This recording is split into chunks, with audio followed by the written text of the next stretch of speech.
This is the X-Zone Broadcast Network, broadcasting worldwide on broadcast affiliates and satellite program providers, including CNN Broadcast Network, Sirius Satellite Network, Star Media, Good News Radio Network, Angel Broadcast Network, Wiki Broadcast Network, and WPBN TV. For more information on the X-Zone Broadcast Network, visit us at www.xzbn.net.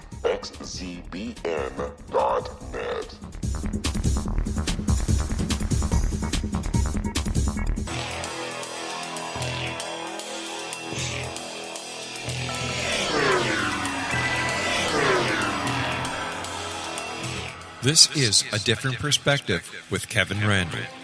A retired U.S. Lieutenant Colonel, Kevin Randle has been studying UFOs for nearly 50 years. Kevin has investigated some of the most famous UFO cases in the world and has been consulted for dozens of documentaries about UFOs. Considered one of the leading experts into the Roswell UFO crash of 1947, Kevin has written more than 25 books about UFOs, including the recently published Roswell in the 21st Century.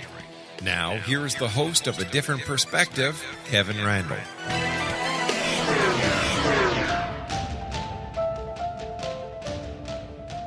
And good evening. This is truly Kevin Randle, and this is truly A Different Perspective.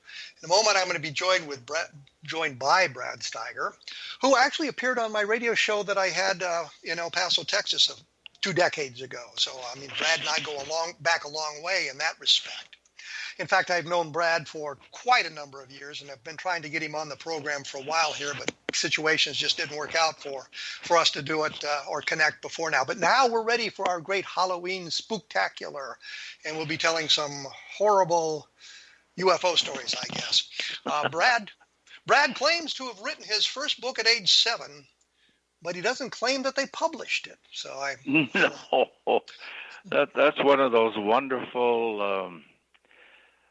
Well, I simply said, and Kevin, you know me well enough.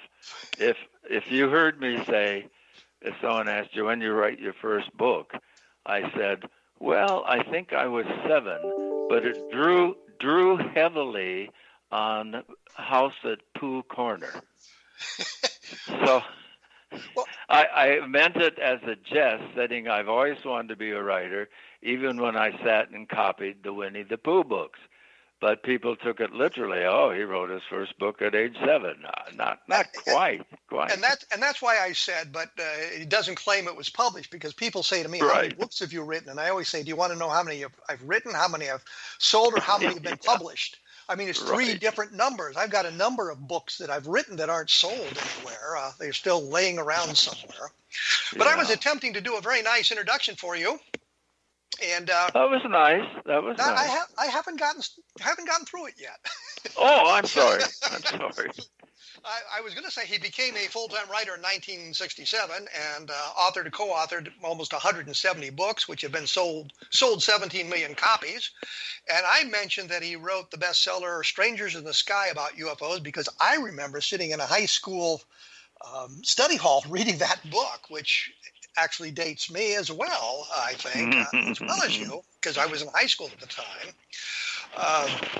And I thought that was important to let you know that. I was reading that instead of the biology text I was supposed to be reading.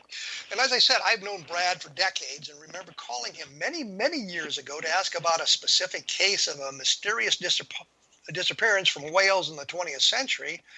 And you told me right off the bat, well, it's a hoax. And I thought that was a wonderful, wonderful way to start a conversation. But I was calling to confirm the information that I'd read in other places, and your name had come up. And I thought, well, I know how to get a hold of Brad Steiger. I'll call and ask him. And that was the first thing you said to me. So I was delighted with that because it helped me out a great deal. And since that time, I've followed your career, and note that we sometimes argue about who has written the most UFO books. Yeah. We're not sure who it is. I believe it's you. You sometimes say it's me, and Nick right. is attempting to catch us both. Yes, So he is. Yes, he we've is. got to He denies that, though. He denies that. Yeah. Well, I just had my book, Encounters in the Desert, about the Socorro UFO sighting come out in the last couple of days, as a matter of fact. So Yeah. I may have gotten one up on Nick at that point. Nick Yeah. also delves into other things, as do you and as do I. Yes, right. And I thought the Socorro kind of leads us into where we want to go, because here's a story of Lonnie Zamora seeing two alien creatures running around or walking around or standing around in basically central New Mexico back in 1964, and some of the things went on about that. So that gets us into the idea of alien visitation, and it gets us into the idea that there's creatures, beings, entities flying those craft. And I know you've done some stuff on this, and quickly before I run out of time here, what do you think of the Socorro case? It was very fascinating at the beginning of research, and I still want to believe in that one. But now we've had the traditional college students did it. That's come out now. It was just a joke. And then, of course, which I think is the most nefarious one, that Lonnie did it to get more tourists coming to the city or the little town there. And all of these things have, I think, follow this kind of cycle that we're in. Well, let me interrupt you here, Brad, because I have to take a break right now. We will be back with Brad Steiger in just a moment, talking about alien creatures and alien visitation, so stick around.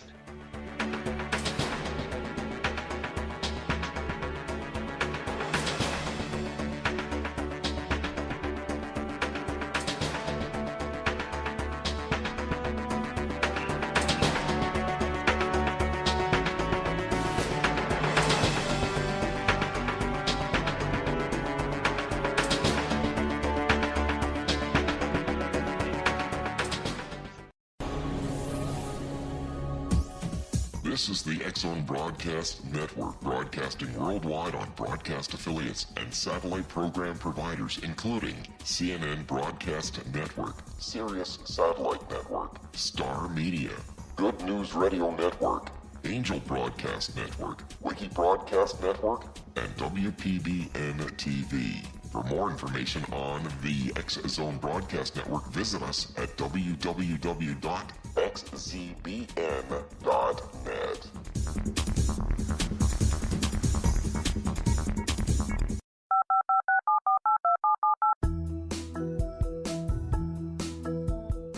Did you know that when you're on the road with limited data or Wi-Fi, you can still listen to the X-Zone Radio Show with Rob McConnell, The Science of Magic with Gwilda Wiyaka, X-1, Dimension X, Space Patrol, and every minute of the X-Zone Broadcast Network by calling 213-401-0080, courtesy of Audio Now. No smartphone, app, or internet needed. It saves your data plan, and it's free if you have unlimited minutes. Call 213-401-0080 to listen on any phone, anytime, anywhere. Remember, 213-401-0080 for the best of the paranormal, parapsychology, and sci-fi radio programming anywhere, 24/7, 365.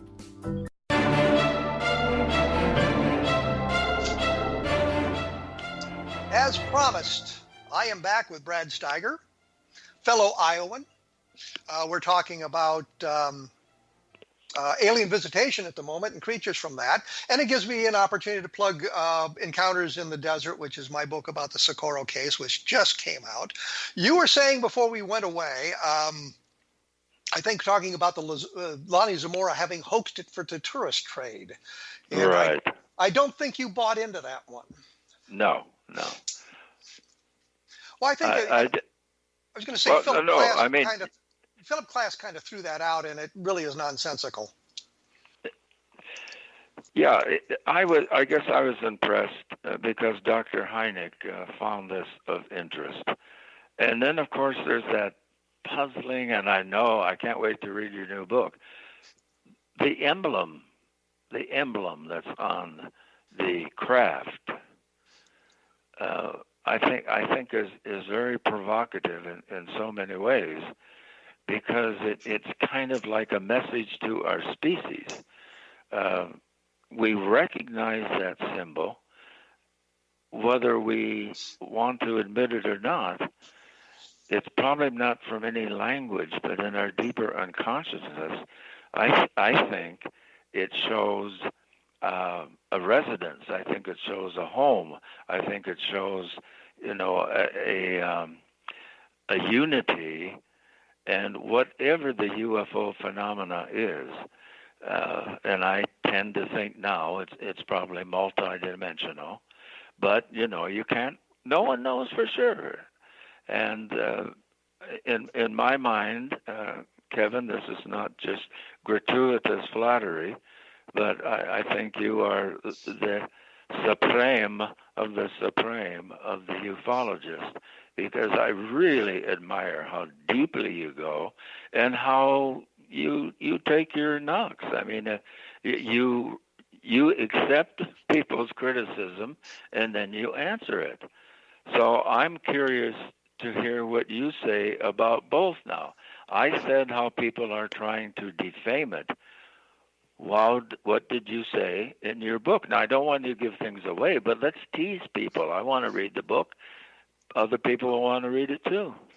Well, I was going to say that we do. I go into depth on the symbol and what the true symbol is, and how that was that the whole story of the symbol has evolved since the beginning of the Socorro case. And there's a long chapter about what is the correct symbol. So I look at that because it is kind of an important part of the entire case. Mm-hmm. But if you look at actually the bungling of the investigation that began the very night it happened, with the Army officer there, Captain Holder, the FBI guy there, Arthur Burns, and what they did and what they learned and the reports they made. I had always said, and this is probably the last thing I'll say about that during this program, but I've always said that the problem with the Zamora case, it was single witness. And looking into the case, find out it's not. There were three people who called. There were three people who called the police station prior to anything that Zamora said, saying they'd seen a blue flame or something in the sky, and nobody followed up on it. Holder mentioned it in his report written that very night. He mentioned three people called the police station, and Hynek didn't follow up on it, and Ray Stanford didn't follow up on it. The Lorenzens didn't follow up on it. The Air Force didn't follow up on it. Nobody followed up on that really critical piece of evidence. If you could have found those people, and it shouldn't have been that hard to find them in Socorro, New Mexico, because you know the flight path, and you could have been knocking on doors in those neighborhoods to see, did you see this thing? Did you hear this thing? Nobody followed up on that. So that was kind of one of the things that disturbed me about that case. So I look at the totality of the evidence and lay out my conclusions and what I think was going on in the case. But this really gets us into alien visitations and alien creatures. Right. And I know you've got some wonderful stories about that sort of thing. So what have you learned in your investigations, vast though they are, of alien creatures in the past? Well, obviously, after Strangers from the Skies, that really, I think I was brought to New York to finish my biography of Rudolph Valentino, the one that was later made into a film. And so, of course, here's an Iowa boy, never been to New York before, and I'm meeting all kinds of editors through the course of working with the publisher, McFadden Bartell at that time. But I'm meeting other editors, and this is kind of, like a dream fulfillment for the kid from the cornfield. And I had Ivan T. Sanderson, the naturalist scientist, had begged me to do a book on poltergeists. Now, he was reading my weekly column in a tabloid called A Walk on the Weird Side by Brad Steiger. So he had been reading that for about a year, and he says, you've got to do poltergeists. Well, I had sold this book on poltergeists, but I came to do finish the Valentino story. And an editor whom I, really enjoyed talking with, and we kind of hit it off, he said, "What do you think about UFOs?" And I said, "Well, they're in my files, but I'm basically a phenomenologist. I'm basically a psychical researcher, but I kind of think, there's a bleed through there. There's a blending." And he said, "Well, would you like to do one?" And I said, "Yes." And that became Strangers from the Skies, which came out, again, one of those things which a book has to do somehow, a movie has to do. It has to hit, the feeling of the time, the zeitgeist of the moment, and it did, and it really took off. And suddenly I'm a ufologist, which I've never really claimed, but I certainly have researched now in foreign countries and every state and province in the U.S. and find it totally fascinating and totally maddening. And one of the things that I, of course, was drawn to is, what do people see? Do they actually see entities with us, or are they just seeing shiny things going over in the sky? Well, it turns out I'm getting reports right and left from the book of all kinds of people who are telling me of the incredible creatures that they've seen. I mean, it varies. Well, just to flip through the book, from little green men, the blonde Nordics, the grays, the praying mantises, which are among the creepiest to me, and the reptilians and serpent people, robots and androids, and hairy dwarfs.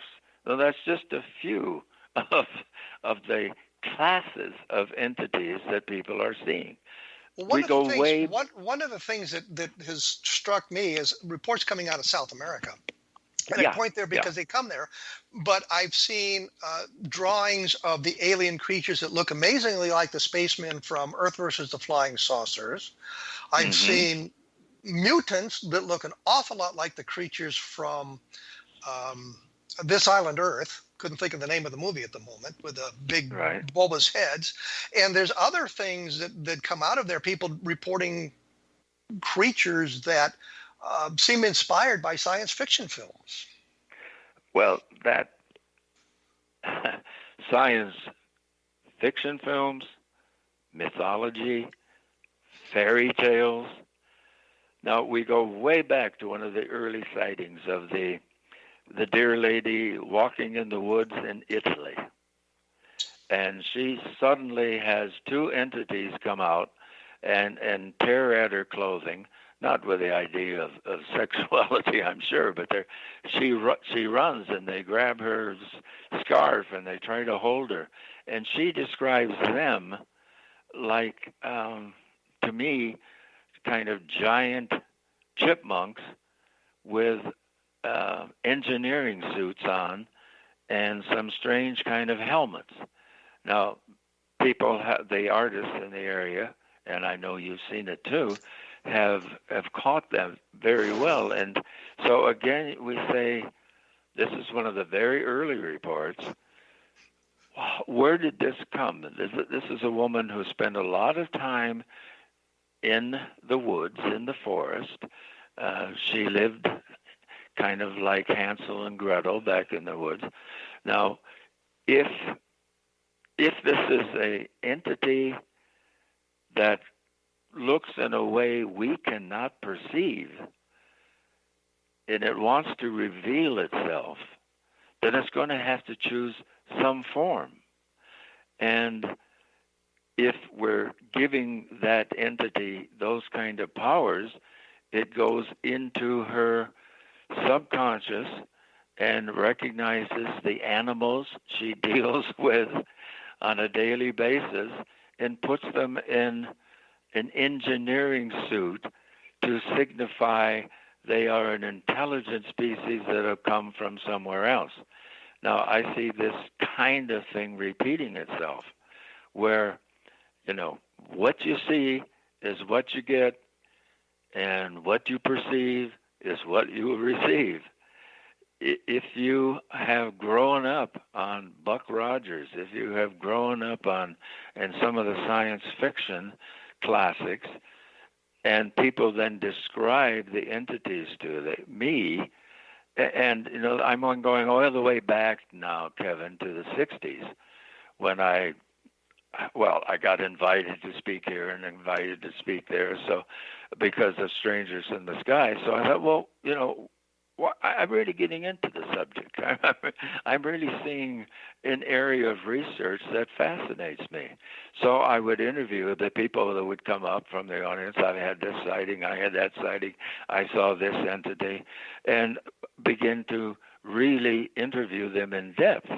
And you see that kind of commonality, and I hate always to make generalities, but again, it seems so much, as I said, what you see, what you believe is what you get, and what you perceive is what you receive.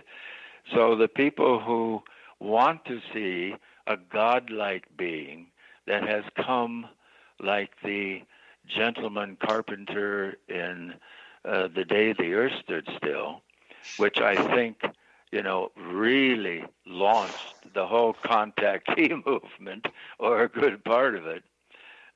Because it was pretty difficult to sit through that movie and not be moved. And those of us who have gone to Sunday school, we recognize that Carpenter becomes so obviously a Christ figure or a Jesus figure during the course of the film, and then he leaves us with the kind of promised threat is, okay, you guys better behave down here now, or we're going to take measures. Let me interrupt here because I'm going to have to take a break, which is unfortunate. And I was going to ask you about it seeming that the stories of entities kind of evolved as the UFO field evolved. I'll get into that in a moment here because I'm running out of time. I did want to mention that if y'all are interested in these sorts of things, take a look at the other fine programs on the X-Zone Broadcast Network at xzbn.net, and you got a whole list of programs that will probably interest you in some fashion about these sorts of activities. I will be back with Brad Steiger in just a moment. We will be talking about aliens in space suits when I come back, so stick around.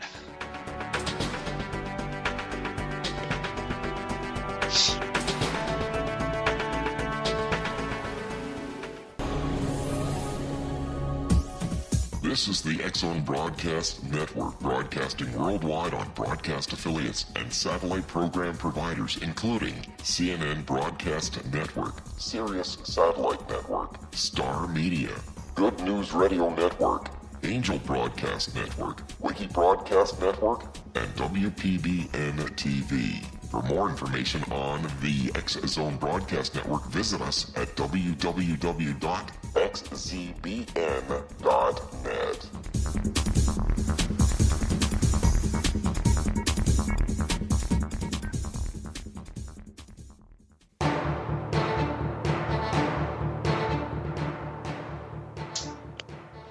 As promised, just moments ago, I am back with Brad Steiger. We were talking about alien entities, creatures from inside the spacecraft.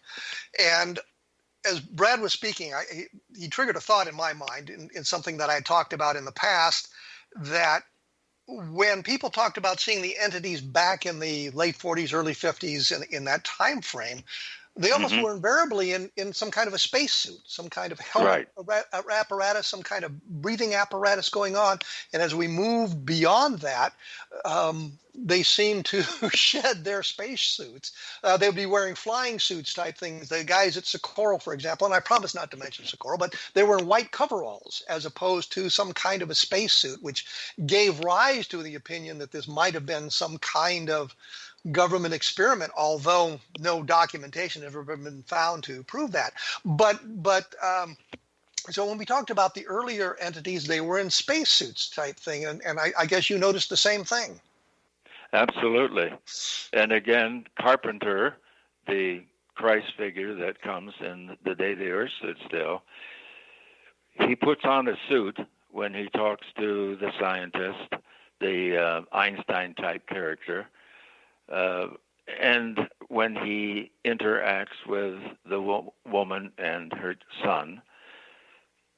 But when he returns, he is definitely in a space suit, as he's going to go back, and Gort has rescued him.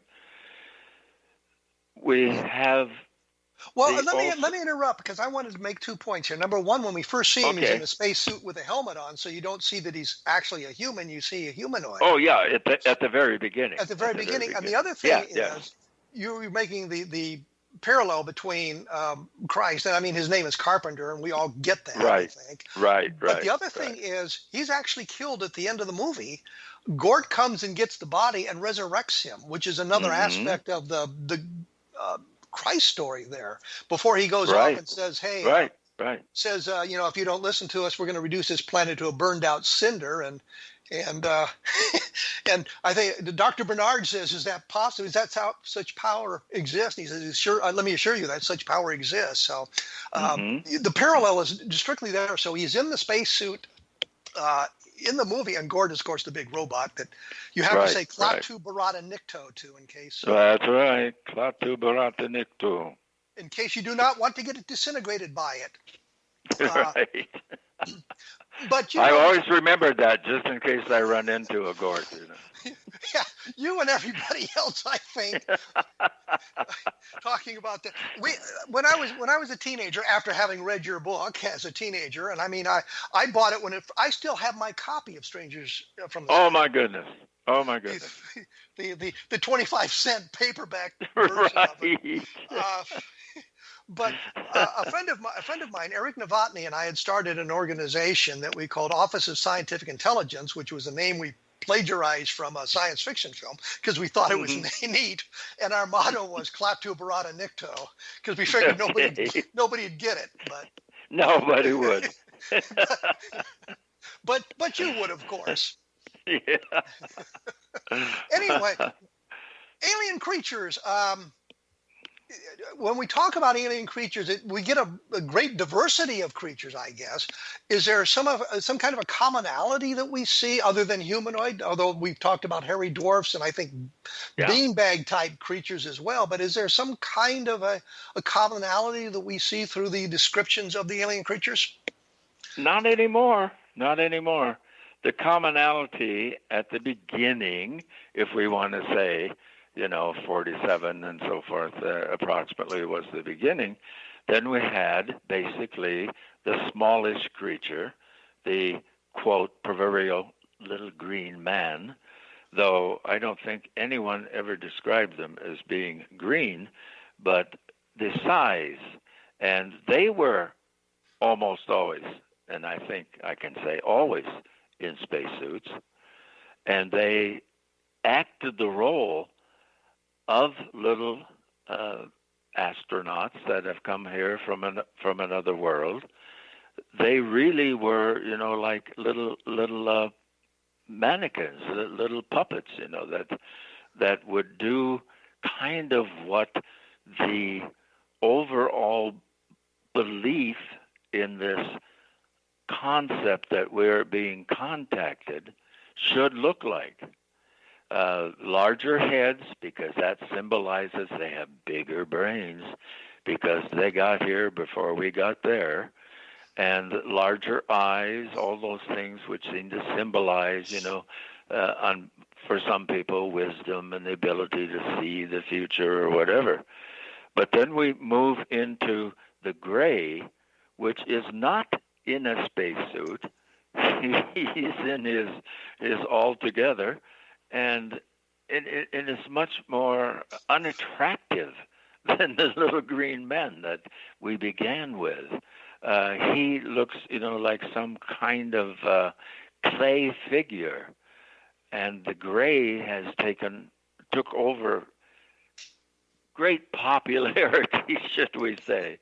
But now we've moved into, which I think, grotesque, like the praying mantises. And the reptilians and the serpent people. Now, the reptilians Okay, there's all kinds people are building logic. Why interspace travelers would be reptilian? They would easily hibernate. They'd be able to slow down their bodily functions. And we, of course, have all kinds of legends throughout our historical development of the flying serpents, and then, of course, the devil is to look like a serpent, but the devil is really giving us information. So maybe those were reptilians. Maybe those demons we talked about who were reptilian in appearance, maybe they were these ancient astronauts that came from another world and are still coming and feel, in a sense, this planet belongs to them. So the serpent people are very popular now. In fact,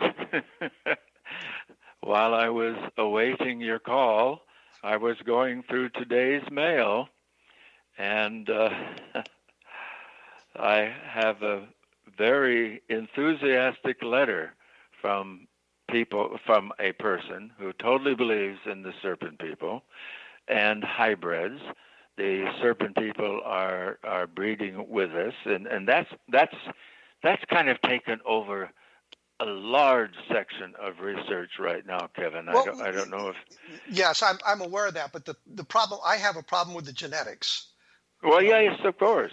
Yes, when, of course. When you start talking about these crude experiments going on where the aliens come down and impregnate our women, I mean, to create the hybrids, which I always thought was backwards. If I was doing that, I'd want to be able to control the experiment. And rather than impregnating our women and throwing them back into the environment to see what happens, I'd have Earthmen impregnating their women so they can control it. But I really don't see how the genetics would work. Well, but you see, whatever this is, the great brain that controls all this, they've heard people like you saying that. So now the contactees, the people who believe in the hybridization of our planet, they don't simply have sexual intercourse now. It's a whole laboratory to which they go, in which they're never quite aware how the semen or how the is injected, because they go into kind of a trance, and they don't really realize until they're pregnant several months later that that's what happens. They recall it then in a kind of regressive state when they're sleeping or whatever. So that objection has been eliminated, you see. It can't help thinking, and pardon me now for becoming good old mystical Brad here, but a brain, a zeitgeist, somehow a linkage to our own development. And you know, one of my great passions is Who Are We Really? You know, Worlds Before Our Own has been one of my bestsellers, and which came before all the others who have written about the subject. And that still fascinates me. And I subscribe to a number of publications where we are going farther and farther back in time. We are going with discovery of, if not Homo sapiens, and we really shouldn't use that because they're really hominids. And the number of hominids, I mean, it used to just be Neanderthal, right?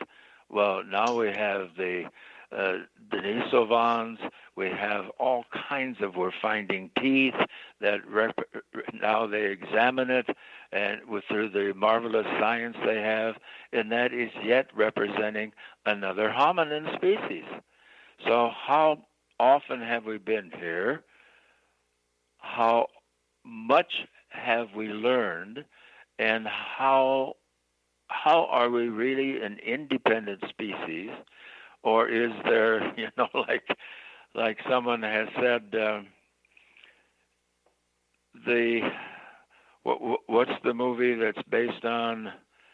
Oh heck, I lost the name of it. Oh well, and anyway, as if there is an alternate reality going on at the same time, and that's why we're having scientists working with so many dimensions that we may be experiencing at the same time. And it's really becoming more complicated than simply aliens walking on Earth. It is the big picture, I think, is emerging, and it's a fascinating one.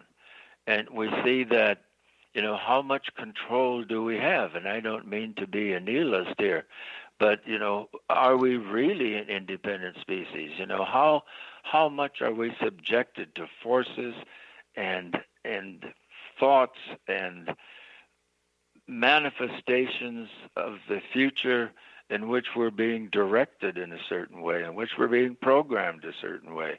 I look at what's happening with social media. I'm looking at what's happening, with the marvelous computers and our TV and all these things that are making life better. Better? Well, I mean, it's making us lazier, it's making us sloppier, it's making us, we don't want to read anymore because we can just look at a screen.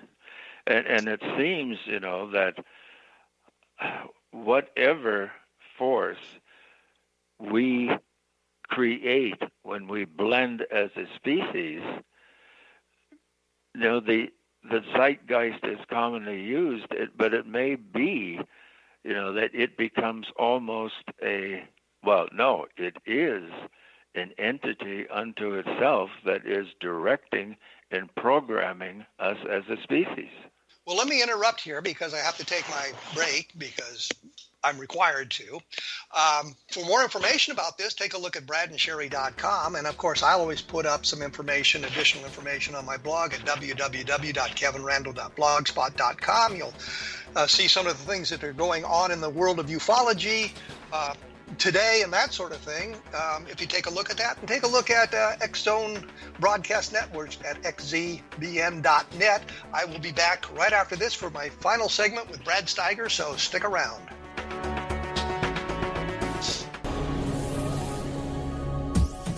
This is the X-Zone Broadcast Network, broadcasting worldwide on broadcast affiliates and satellite program providers, including CNN Broadcast Network, Sirius Satellite Network, Star Media, Good News Radio Network, Angel Broadcast Network, Wiki Broadcast Network, and WPBN TV. For more information on the X-Zone Broadcast Network, visit us at www.xzbn.net.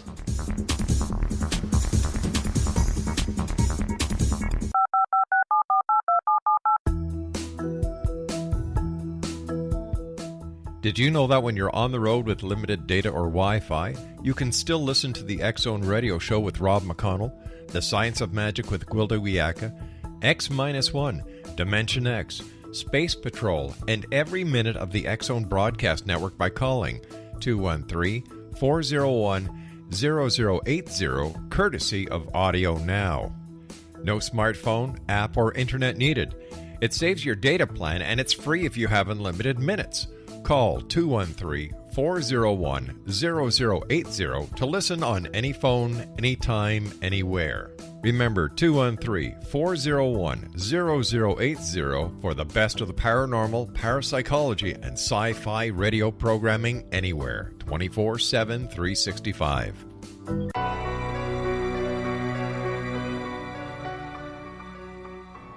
We are back, and by we, I mean Brad Steiger and me. We are back. We were talking about, I guess, sort of alien visitation, but Brad has spun it off now into multiverses and interdimensional problems as well. So looking at the broad picture of this, do you think we're being visited by beings from other worlds in our universe, inside our galaxy, or do you subscribe to a kind of a multiverse, cross-dimensional thing, or are you kind of in both camps? I'm kind of in both camps. And I interrupted myself in our last segment, which isn't uncommon for me to do. But I mentioned while I was waiting for your welcome ring on the phone, I was reading today's email. And one thing we should mention, Kevin, is, when are they going to land? When are they?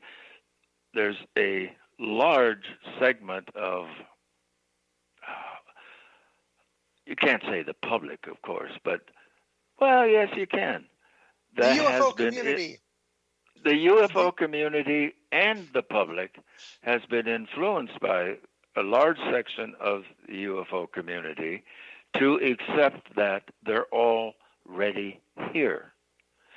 So the letter I had today was they are certain now that this Ukrainian singer is from the Pleiades, and she is singing special songs that kind of lull the human species into peace and contentment, and recognizing that the Pleiadians and the Arcturans are here.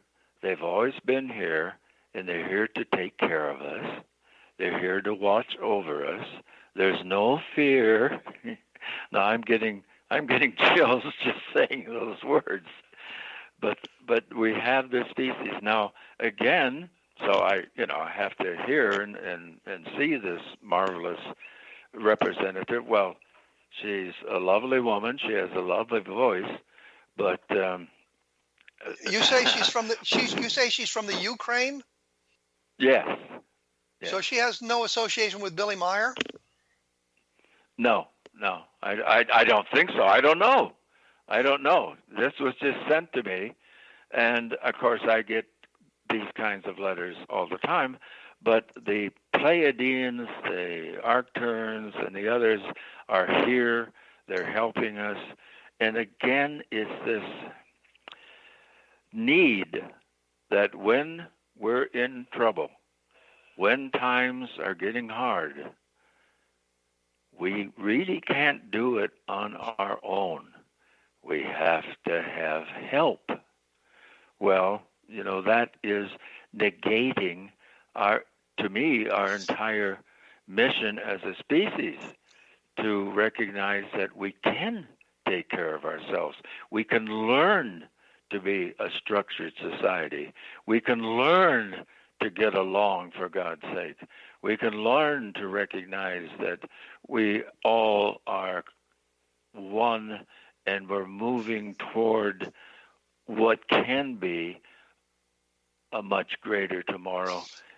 But I think the fact that the Pleiadians are now coming in here, I don't think they're going to help us at all. I think they'll just confuse things. But what I'm saying is, now we've graduated, you see, from the little green men, or the little species that we saw in Socorro, and we progressed all the way up from the Nordics, from the various other entities, to the fact that, to the claim, the supposition, that they're already here, and they're here to help us and guide us and direct us. Well, I think too often in our history as a species, someone has tried to direct us and help us and take care of us, and we don't need it anymore. Well, one thing I've noticed in the abduction phenomenon, for example, that the creatures being described as the abductees in the United States are basically the Greys.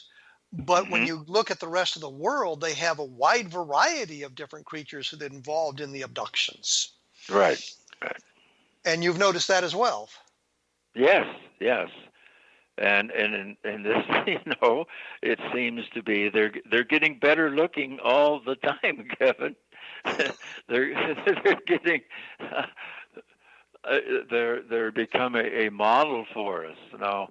I don't think too many of us want to look like the entity seen at Socorro, but some of the people now that others claim are Pleiadians or from another space are, of course, ideal-looking men, ideal-looking women, and fit all the requirements and fantasies that one might have about creatures from outer space. It's kind of like the vampire.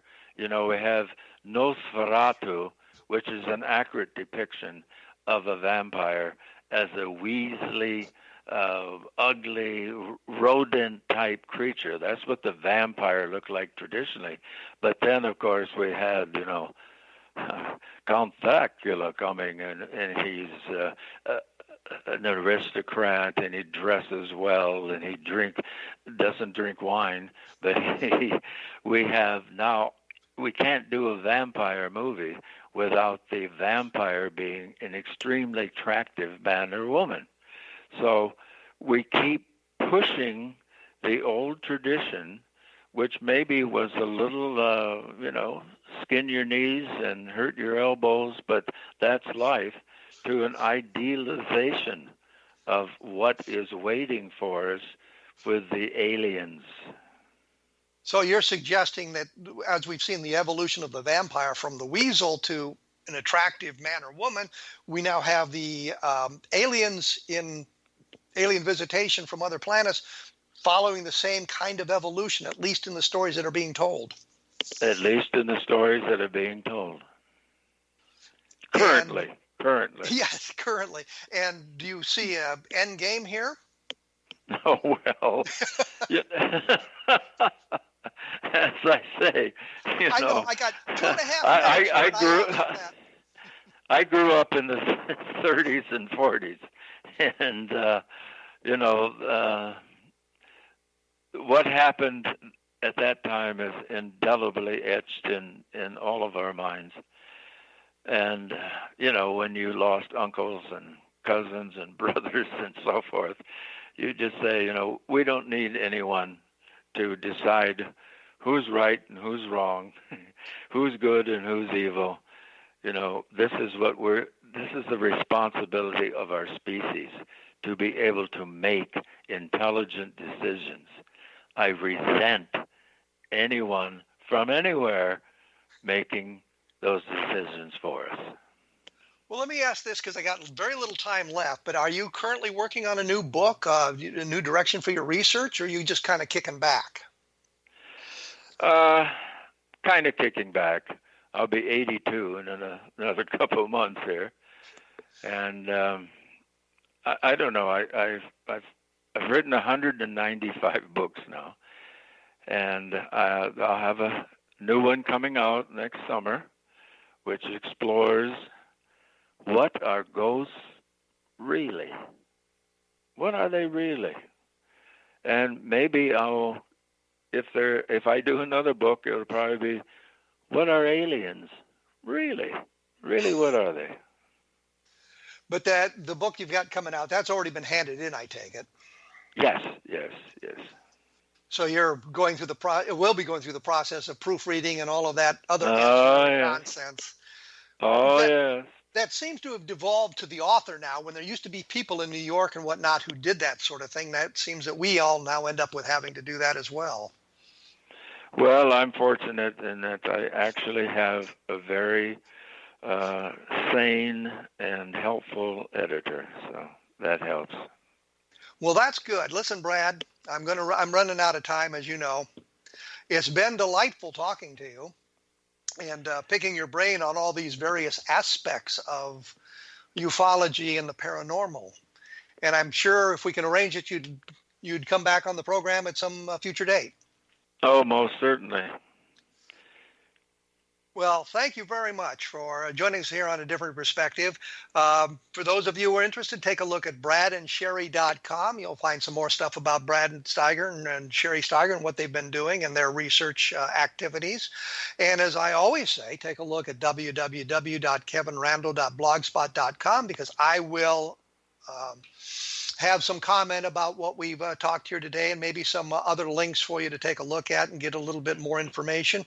And find out that Brad has written 190 some books, is way ahead of me, so I'll never catch him. So I'm not even going to try.